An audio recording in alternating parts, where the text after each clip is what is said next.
le premier pilote français à coiffer la couronne. Mais un matador espagnol, Carlos Sainz, peut encore le surprendre in extremis. Le roi Carlos fera tout pour dribbler sur le fil son rival français. Ce duel total entre Didier et Carlos, entre Toyota et Subaru, se déroulera au cœur des forêts anglaises, chères à Robin des Bois. Ce sera un combat sans merci entre deux pilotes de grand chemin, mais ce sera un combat franc et loyal à l'image du championnat du monde des rallyes.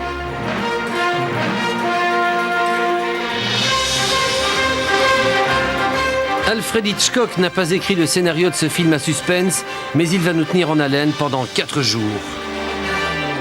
Pour être sacré champion du monde, Didier Auriol doit absolument être 4e du rack si Sainz le gagne. Ça va être dur pour vous ce rallye, psychologiquement. Comme tous les autres, un peu plus quand même.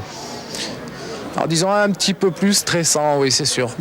C'est sûr parce qu'on va être peut-être surtout un petit peu effrayé tout le temps par l'éventuelle sortie de route ou touchette éliminatoire. Ça va être ça plus le stress, je crois. Didier Auriol peut compter sur un allié de poids. Juha Kankkunen, son équipier de Toyota, va tout faire pour battre Sainz. Carlos Sainz a 2 équipiers, le jeune Britannique Richard Burns et l'Écossais Colin McRae, spécialiste du rack. Ford pourrait brouiller les cartes avec 5 pilotes de taille, Blomqvist, Vatanen, Wilson, Biasion et Delecourt. C'est la 3e fois ici, donc je crois que c'est quand même, non pas un avantage, mais c'est pas négligeable. Disons que être passé en course, avoir terminé 5e en 91, 4e l'année dernière, ça permet aujourd'hui de s'affirmer au départ un petit peu comme un prétendant à la victoire, même si je rêve pas trop. Le 6e pilote Ford ne rêve pas du tout. Bruno Thierry va disputer le rack pour la première fois de sa vie. Il n'a reconnu le parcours que 2 fois. Par conséquent, son employeur lui demande de terminer le rack sans plus.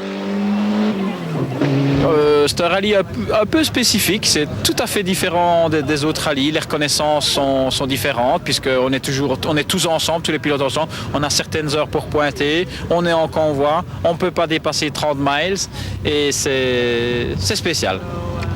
Le rack est un rallye effrayant quand on le découvre pour la première fois. Alors est-ce que vous êtes vert ou bleu de peur?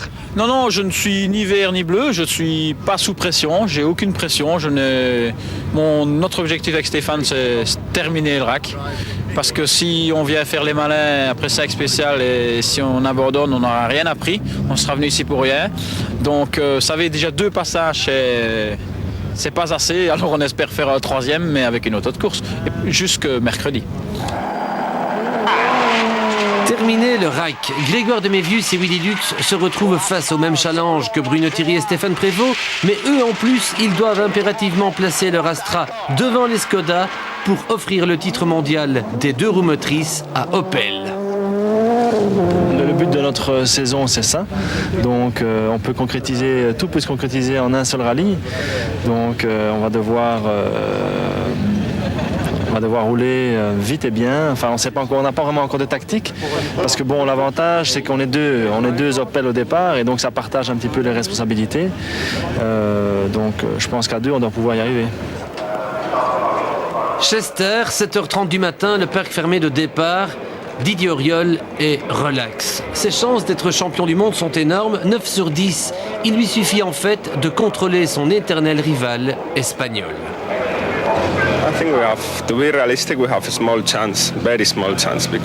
Il faut être réaliste, nos chances sont très réduites.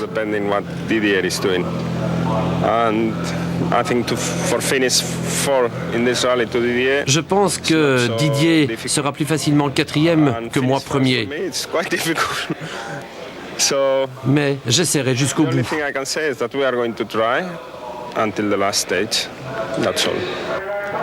Il pleut lorsque les 178 concurrents s'élancent. Ils sont partis pour le plus long rallye du championnat du monde.